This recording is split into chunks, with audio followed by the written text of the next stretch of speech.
Bismillah ar-Rahman ar-Rahim. This is Ghazal 2307 from Divan-e-Shams, Furuzan Far edition. It's one of Mawlana's love letters to fasting. So Mawlana has so many ghazals about fasting, probably more than any other Persian poet, arguably more than any other poet. Mawlana loved fasting, and he has so many poems about fasting in which he talks about fasting so lovingly. It's just like love letters to fasting. You know, he calls in his ghazals, he calls fasting A'zamul Arkan, the greatest pillar, because his path is the path of nisti. His path is the path of negating yourself, saying la, saying no to everything else other than Allah. So ultimately, fasting is for him the practical la ilaha illallah, saying no to everything else. So let's inshallah read this ghazal, and we'll read it first in Persian and then talk about it inshallah. Ali Jan, would you like to read it in Persian? Yeah, sure, Sina Jan, if nobody else would like to. Bismillah ar-Rahman ar-Rahim. بربند دهان از نان کآمد شکر روزه، دیدی هنر خوردن بنگر هنر روزه. آن شاه 200 کشور تاجی نهد بر سر، بربند میان زودتر کآمد کمر روزه. زین عالم چون سجین برپر سوی علین، بستان نظر حق بین زود از نظر روزه. ای نقره با حرمت در کوره این مدت، آتش کندت خدمت اندر شرر روزه. روزه نم زمزم شد در عیسی مریم شد، بر طارم چارم شد او در سفر روزه.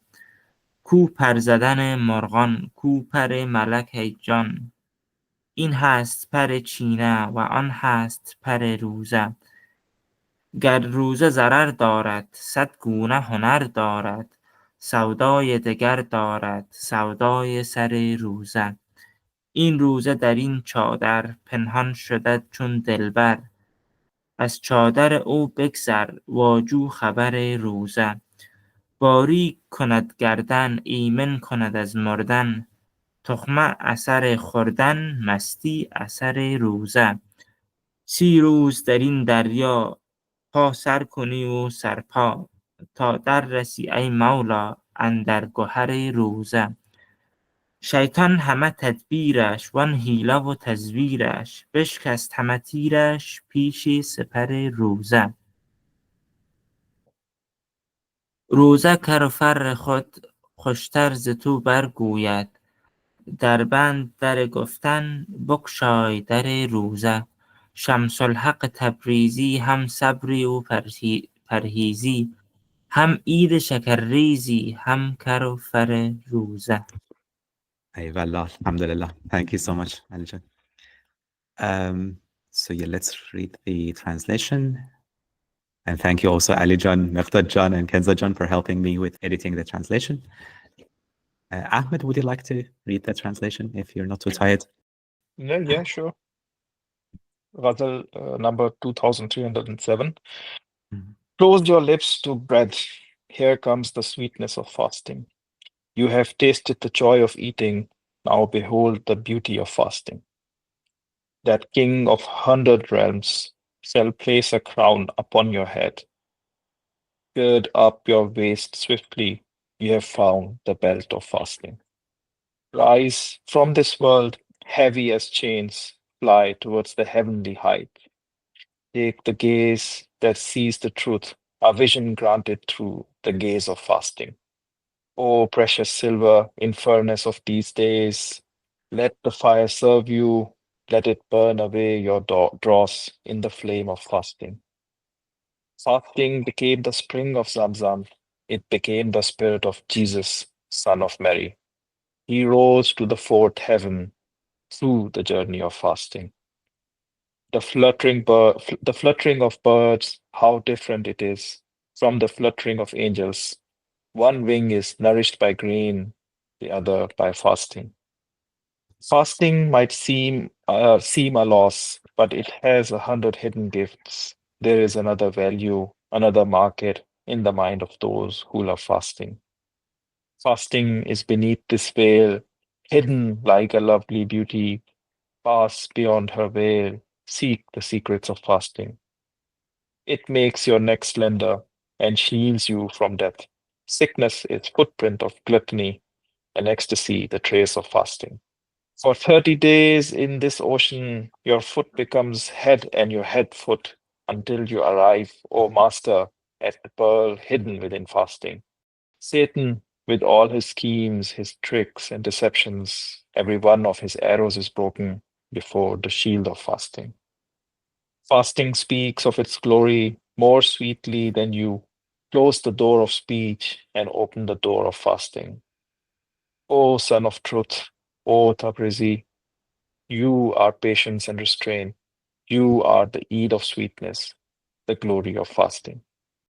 Yeah, it's quite straightforward Ghazal, right? And yeah, Mawlana's love poem to fasting, he compares fasting to a shield, to sweetness, to all these things. The glory of fasting, the shield of fasting, the peril, and the beautiful beloved. So you need to pass beyond the veil and see that beloved. بربند دهان از نان کآمد شکر روزه. Close your lips to bread. The sweetness of fasting has arrived. So fasting is the sweetness. دیدی هنر خوردن. You've already tasted eating. You already know what eating is like. Now give this a try. Experience fasting. See what it's like. See the beauty of fasting now. You've already seen eating. Yes, eating has its advantages. Now see the advantages of fasting. Mawlana is saying, experience it for yourself and see. آن شاه 200 کشور, that king of 100 kingdoms or 200 kingdoms, it's just countless kingdoms. The king that's so bountiful and so generous and has everything. That king will place a crown on your head. So again, Mawlana's likening this to a crown. Prepare yourself, just like the soldiers who prepare themselves, tying the belt, you need to do that. And the belt of fasting has arrived. You need to prepare yourself for that battlefield. This is the jihad al-nafs.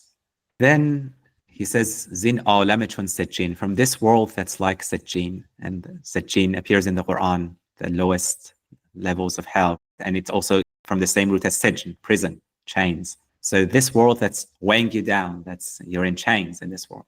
It's time for you to fly. It's time for you to fly towards the heavenly heights, al-liyin. That's in Surah Mutaffifin.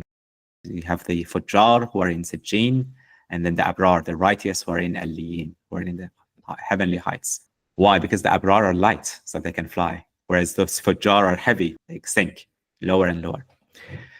So take the gaze that sees the truth, the eye that sees God in all things. That eye is the eye of a fasting person.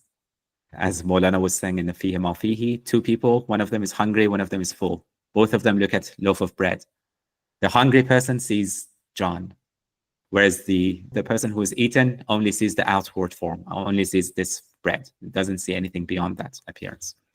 So the eye that sees the truth, the inner dimension of things, is the eye of someone who's fasting, someone who's emptied himself of everything else. And then what does fasting do? Fasting refines you. All your impurities, all these wants and desires. What fasting does is just like the fire that burns the dross and makes that silver pure. So this is what fasting does to you. This fire, it does not burn you, it does not destroy you, it serves you. It makes you more refined, it makes you cleansed. And fasting is just like the spring of Zamzam. The fasting, the Hajar, her thirst, running all the way back and forth between the two mountains, and that became the spring of Zamzam. So fasting is nourishment. It nourishes you. And then it's a cause for ascent. It makes you ascend to the highest heavens, just like Jesus ascended to the fourth heaven through the journey of fasting. So it's a safar, it's also a journey. And then Mawlana says, Ku par zadan murghan. It's not just like the flight of birds. The flight of birds is physical. It's earthly, earthbound. Whereas fasting takes you beyond this world, beyond this physical world altogether. It's the wing of angels. Angels fast. Angels don't eat. On has pararuze. This is the wing of fasting that will take you to the heavens. And then you might think that fasting, it's a loss. It harms you. You might get a headache because you miss your morning coffee and so on. But don't worry, because it has 100 hidden gifts. There is another market. You lose, but you gain 100 times more. And the soda can mean merchandise, it can also mean love. So the one who has the love for fasting in his head, that person knows that there's another market. There's another merchandise. And that's the merchandise Mawlana was talking about in Fihi Ma Fihi. Inna Allah ashtara. It's God who purchases you. And go beyond this veil, this outward fast. You may think fasting is just abstaining from eating and drinking and then preparing suhoor and sahari and then eating and dates and porridge and all that. No, there's something beyond that. Look at the beauty that's hidden beneath this veil. Look at the essence. Look at the secret beyond this outward fasting. As chadar u bogsar. Go beyond this outer layer. And this is something that a lot of, as Attar says, pendashti ke chon nakhori roze to ans. Do you think that fasting is just abstaining from eating and drinking? Besyar cheez hast juz in shart rozedar. There are many other things that has to be fulfilled so that you're a true fasting person. You need to guard all your senses from everything other than Allah. Your eyes, your tongue, your limbs, all of them. So once you realize that law of La ilaha illallah in you, you're already in illallah. Once you say no to everything else, you've said yes to God. And that's the beauty, the lovely beauty that's hidden beneath this veil. Barik konad gardan, iman konad az murdan. It makes your neck slender, makes you more humble, and it shields you from death. So it shields you from spiritual death. I mean, dying, we all die anyway, it's guaranteed, but it shields you from the death of the heart. And then the ecstasy, there's the result of fasting is ecstasy. So that's why, when we're fasting and when we pray, we feel that there's a better connection with Allah. Or when we read the Quran, we feel that the ayah lands in our soul and penetrates our soul. Whereas when we're not fasting, we just go through the motions, but we don't feel that as intensely. So ecstasy is the trace of fasting, and the trace of gluttony is just heaviness and sickness. Siruz darin darya pa sar koni o sarpa. And these 30 days of Ramadan, your day becomes your day and night, your head becomes foot, your foot becomes head, your entire schedule is overturned. But this is so that you get to the pearl, of fasting. So you need to dive into this ocean and don't give up. Don't give up. Keep diving, keep going, keep swimming until you reach the pearl, the essence of fasting. Why? Because Shaitan, with all his deception, all his tricks, he knows a lot of tricks, but his arrows have no power. When they come to the shield of fasting, the arrows they're all broken. And this reflects the hadith of Sayyidina Rasulullah. He says, as-sawm junnah. Fasting is a shield. So it shields you from the deceptions of Shaitan. And there are many hadiths like that. Shaitan is flowing in the human being just like the veins. And then it's fasting that restricts or prevents Shaitan from flowing. And then Mawlana says, fasting itself tells you its glory and its beauty more than I can tell you, right? So it's not enough of me telling you how great fasting is. You need to experience, and we all need to experience. So بربند در گفتن. So close the door of talking, door of words. You need to experience it. You need to taste it. Open the door of fasting. And then you realize that Shams al-Haq, of course, it's Mawlana's beloved and teacher, but he's saying the sun of truth. Ultimately, the sun shines in you. The sun that inspires all that patience and all that restraint, and is also the Eid. The Eid is that sun, when that sun is reflected in you, and the glory of fasting. So it's all ultimately about that sun shining in us, and that the glory of Allah shining in us. So that's the point of fasting. Any reflections, thoughts? Ahmed. Yeah, I have a question. Or like a reflection kind of question. Why Jesus and why fourth heaven? Why just fourth heaven? Why not any other heaven? Good question. Good question. I was also thinking about why fourth heaven. It kind of reminded me of Prophet Idris, who was flying in the sky, without dying. Also, Prophet Jesus is said to have been taken up to heaven. Why the fourth heaven? Allah. I mean, there are stories about because they say that Jesus is in the fourth heaven. So they say that because Jesus was known as the prophet of asceticism, not having anything with himself, and then they say that because they found in his garments a needle and that's why he was kept at the fourth heaven and he didn't ascend to the higher. Allahu alam, I don't really know, but Mawlana is saying fasting will help you ascend. For most of us, even the first heaven is an achievement. Interesting. And another reflection was actually it's very beautiful how Mevlana is talking about, and he is also talking this. It's a very fine line. I think we all have been there when we have this low sugar level, and then we are like feeling a little bit delusional. And I think the realm of delusion and enlightenment have a very thin barzakh in between. So you can either feel that you are mad or you are feeling that you're getting enlightened. And Yes. as it's also mentioned here, maybe the Quran is also going inside easier. I think it thins your soil a little bit, that water can go in. And it's beautiful. One of my teachers also said that if you slow down the activity of the body, the activity of the soul becomes faster. And I think fasting is one of those things that slows down the activity of the body, and therefore the soul is also getting activated. And also, I was thinking sometimes we feel drowsy and sleepy a little bit during fasting. And also when we sleep, that our souls go into the realm of the souls, they travel. So I think in this time when we are feeling drowsy and sleepy, maybe the soul is trying to also kind of get more consciously awakened, and we get more maybe wisdom from it, whatever it's gathering. Yeah, absolutely. Mawlana, in one of his Ghazals, he compares it to the wax of a candle. As the wax is melting, the light grows. And that's what happens in fasting. You might say the body suffers a loss, but the soul grows as a result of that and becomes lighter and more luminous. Yes, Alijan. Yeah, I also wrote this in the commentary of this Ghazal, the word fasting. I mean, I totally agree that is the best translation that we can find in the English language. But I don't think, in my opinion, that it captures all of the different dimensions and aspects of fasting. Because, I mean, as you all know better than I do, it goes beyond abstinence from eating and drinking. It's the way that we speak. We should control our gaze, and we should control our thoughts. And all of these different aspects of self-restraint and self-control goes into fasting.